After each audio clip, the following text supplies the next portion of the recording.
Nama asli Sunan Derajat adalah Raden Qasim atau biasa dikenal juga dengan Syarifuddin. Sunan Derajat sendiri merupakan salah satu sunan dari 9 Sunan Wali Songo. Untuk itu, nama asli Sunan Derajat adalah sudah tak asing lagi bagi masyarakat Indonesia. Dengan mengetahui nama asli Sunan Derajat adalah Raden Qasim, maka Anda akan lebih mengenal kisahnya dalam sejarah Islam. Sunan Derajat sendiri merupakan putra dari Sunan Ampel yang terkenal karena kecerdasannya, dan ia merupakan saudara dari Sunan Bonang dan Sunan Kudus.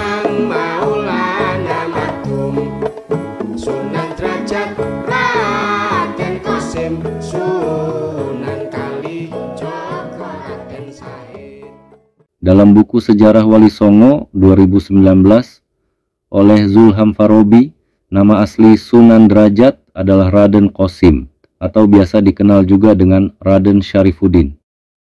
Ada yang menjelaskan bahwa nama asli Sunan Derajat adalah Qasim bin Muhammad Ali Rahmatullah bin Ibrahim As-Samarqandi.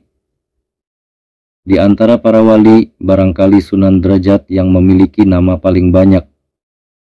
Nama-nama lain Sunan Derajat yang dapat ditemui dalam berbagai naskah kuno ada Ahmad Syekh Munaf, Syarifuddin, Sunan Mahmud, Sunan Mayang Madu, Sunan Maria Pada, Raden Imam dan bernama juga Maulana Hasyim. Sunan Derajat diperkirakan lahir pada tahun 1470 Masehi.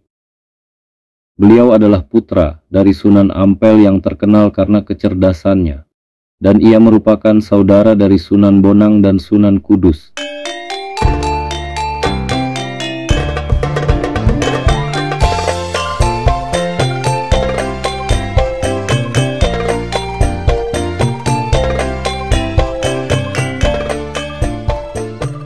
Sunan Derajat menghabiskan masa mudanya untuk belajar agama Islam dengan ayahnya, Sunan Ampel di Ampel Denta, Surabaya.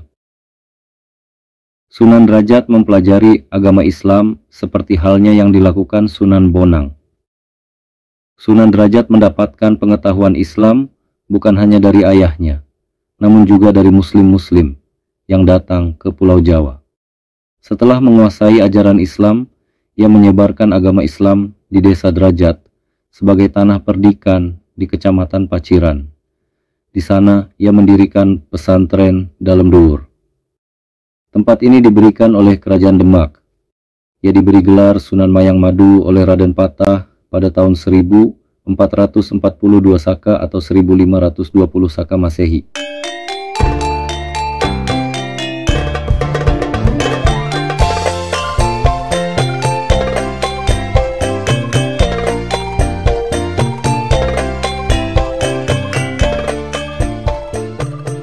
Nama asli Sunan Derajat adalah Raden Syarifuddin atau Raden Qasim putra dari Sunan Ampel yang terkenal cerdas. Sejak muda, ia menghabiskan waktunya untuk belajar agama Islam dengan ayahnya, Sunan Ampel di Ampel Denta, Surabaya. Sunan Derajat mempelajari agama Islam seperti halnya yang dilakukan oleh Sunan Bonang. Sunan Derajat mendapatkan pengetahuan Islam bukan hanya dari ayahnya, namun juga dari muslim-muslim yang datang ke Pulau Jawa. Sunan Derajat juga banyak belajar dari ulama-ulama yang datang bersama kapal-kapal dagang. Kemudian ia mulai membuka diri terhadap pengetahuan Islam yang semakin luas dan mendalam. Sunan Derajat pertama kali melakukan dakwah di daerah Gresik. Telah melakukan dakwah dengan menelusuri pantai utara Jawa. Sepanjang jalan, Sunan Derajat bertemu dengan masyarakat penganut Hindu-Buddha.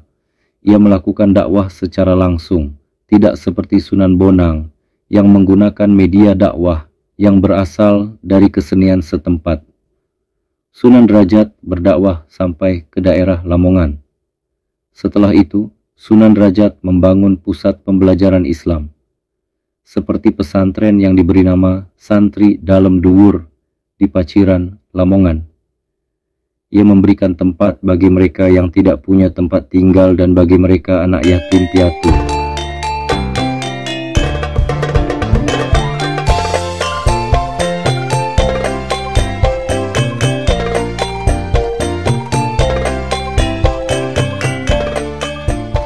Di Gresik, Sunan Derajat mendarat pertama kali di sebuah daerah yang bernama Jelak, Banjarwati di akhir abad ke-15 Masehi.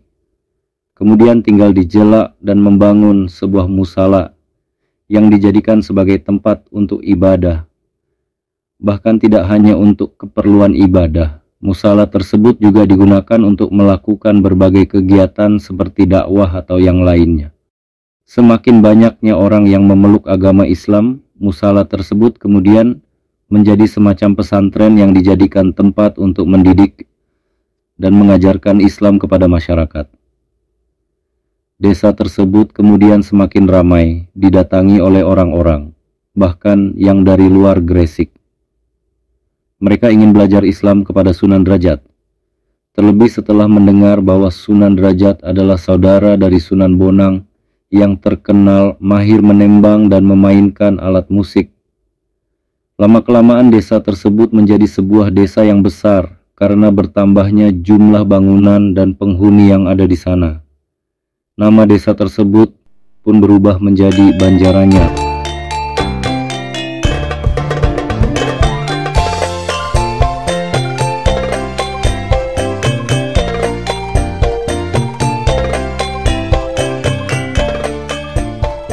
Sunan Derajat melanjutkan memperluas perjalanan dakwahnya sampai ke daerah selatan.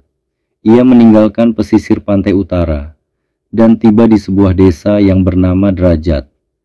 Di desa tersebut, Sunan Derajat kembali melakukan dakwah guna mengajak masyarakat Jawa yang saat itu masih memeluk keyakinan Hindu-Buddha.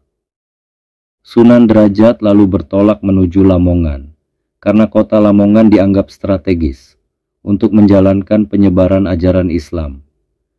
Lamongan saat itu dikuasai oleh Sultan Demak. Sunan Derajat memilih tempat di atas perbukitan karena dinilai aman dari banjir.